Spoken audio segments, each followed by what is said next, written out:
వల్లభనేని వంశీని అక్రమ కేసుల్లో అన్యాయంగా అరెస్టు చేస్తుంది కూటమి ప్రభుత్వం. తనతో బలవంతంగా కేసు పెట్టించారని టీడీపీ ఆఫీసులో పనిచేసే సత్యవర్ధనే స్వయంగా కోర్టులో చెప్పాడని, ఇప్పుడు మళ్లీ ఇంకో అక్రమ కేసును వంశీ మీద పెట్టారని, 30 మంది పోలీసులు ఇంటికెళ్లి మరీ బెదిరించారని, చట్టాన్ని చేతుల్లోకి తీసుకుని తప్పుడు కేసులు పెట్టిస్తున్నారన్నారు. న్యాయ వ్యవస్థను కూడా తప్పుదో పట్టిస్తున్నారని, తప్పుడు కేసులు పెడితే భవిష్యత్తులో తీవ్ర ఇబ్బందులు ఎదుర్కొంటారని, అధికారం ఎప్పుడు ఒకరి చేతిలో ఉండదని పోలీసు అధికారులు గుర్తించాలన్నారు. డీజీపీని కోర్టుకు పిలిపిస్తామని హైకోర్టు ఆగ్రహం వ్యక్తం చేసిందంటేనే వారి పనితీరు ఎలా ఉందో అర్థం చేసుకోవచ్చని, మానవ హక్కులను పోలీసులు ఉల్లంఘిస్తున్నారన్నారు. సత్యవర్ధన్ అని చెప్పని అతను న్యాయస్థానానికి పోయి న్యాయస్థానం ముందు వాంగ్మూలం ఇచ్చి బలవంతంగా నాతో పెట్టించినటువంటి కేసు నేను దాన్ని విత్డ్రా చేసుకుంటున్నాను అని చెప్పినటువంటి సందర్భంలో న్యాయస్థానం ఆ తీర్పుని ఈ రోజుకి వాయిదా వేసి ఈరోజు తీర్పు వెలువడించేటటువంటి తరుణంలో మరొక అక్రమమైనటువంటి కేసు, అన్యాయమైనటువంటి కేసు, ఒక ఫ్యాబ్రికేటెడ్ కేసుని ఈరోజు వల్లభనేని వంశీ మీద పెట్టి ఎవరైతే కంప్లైంట్ ఇప్పించారో దాదాపుగా 30 మంది పోలీసులు ఆ ఇంటికి వెళ్ళి బలవంతంగా భయపెట్టి అక్రమంగా వంశీ మీద కంప్లైంట్ ఇప్పించినటువంటి పరిస్థితి ఈరోజు విజయవాడలో నెలకొంది. నేనేమంటున్నానంటే పోలీసు వ్యవస్థ నిన్న హైకోర్టు కానీ ముందు సుప్రీంకోర్టు కానీ చెప్పినటువంటి ఈ పోలీసుల తీరు పట్ల మాట్లాడినటువంటి మాటలు ఒకసారి మనం గుర్తు తెచ్చుకోవాలి. ఏకపక్షంగా చట్టాన్ని చేతిలో తీసుకుని ప్రజల యొక్క హక్కుల్ని, పౌరుల యొక్క హక్కుల్ని హరిస్తూ ఒక ఫ్యాబ్రికేటెడ్ కేసులు పెడుతున్నటువంటి పరిస్థితి ఈరోజు ఆంధ్ర రాష్ట్రంలో నెలకొన్నది అని చెప్తాం. ఈరోజు మొన్న మీరు పెట్టించినటువంటి తెలుగుదేశం పార్టీకి సంబంధించినటువంటి పెట్టినటువంటి కేసే ఆ కంప్లైంట్ ఇచ్చిన అతనే విత్డ్రా చేసుకున్నాడు.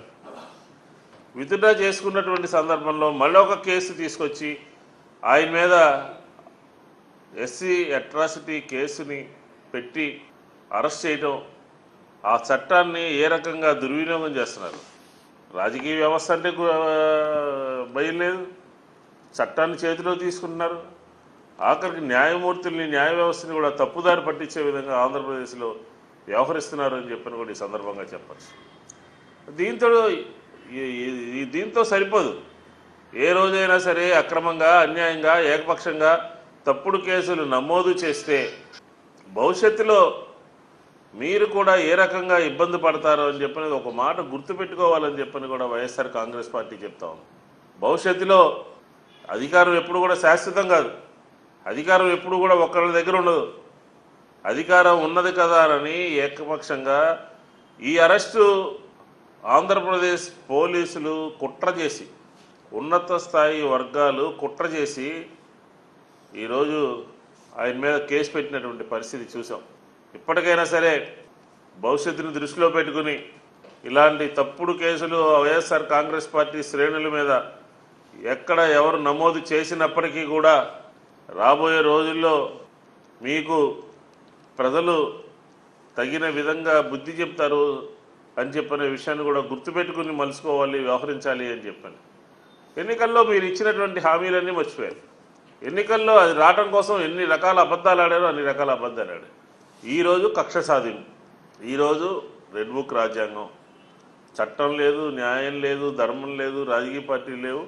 కాబట్టి ఈరోజు వల్లభనేని వంశీ మీద పెట్టినటువంటి తప్పుడు కేసుని విత్డ్రా చేసుకోవాలని, లేకపోతే సంబంధిత అధికారులు మూల్యం చెల్లించుకోక తప్పదు అని చెప్పని కూడా ఈ సందర్భంగా హెచ్చరిస్తూ మాజీ మంత్రి పేర్ని నాని గారిని కూడా ఇంటి దగ్గర హౌస్ అరెస్ట్ చేశారు. హౌస్ అరెస్ట్ను కూడా వైఎస్ఆర్ కాంగ్రెస్ పార్టీ తీవ్రంగా ఖండిస్తాం.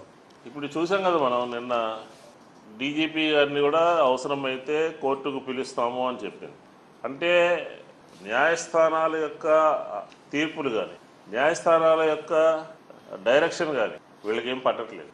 వీళ్ళకి పడుతున్నదల్లా, వీళ్ళు నడుస్తున్నదల్లా ఏ రాజ్యాంగం ప్రకారం నడుస్తున్నారో మనందరికీ కూడా నిన్నటి కోర్టుల ద్వారా అర్థమైపోయిందని చెప్పడం కూడా చెప్పి, డీజీపీ స్థాయి అధికారిని, పోలీస్ బాస్ని కోర్టుల ముందుకు పిలుస్తామో అని చెప్పిందంటే పోలీసు యంత్రాంగం చట్టాన్ని ఏ విధంగా ఉల్లంఘిస్తుందో,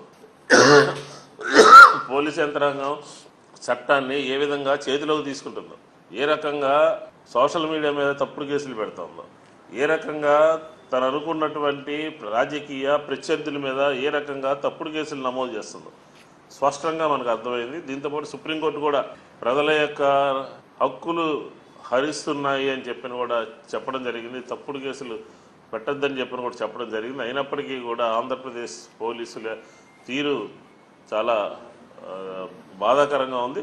ఖచ్చితంగా మారకపోతే భవిష్యత్తులో ప్రజల యొక్క ఆగ్రహానికి గురి కావాల్సినటువంటి పరిస్థితి ఉంటుంది అని కూడా ఈ సందర్భంగా చెప్తాం.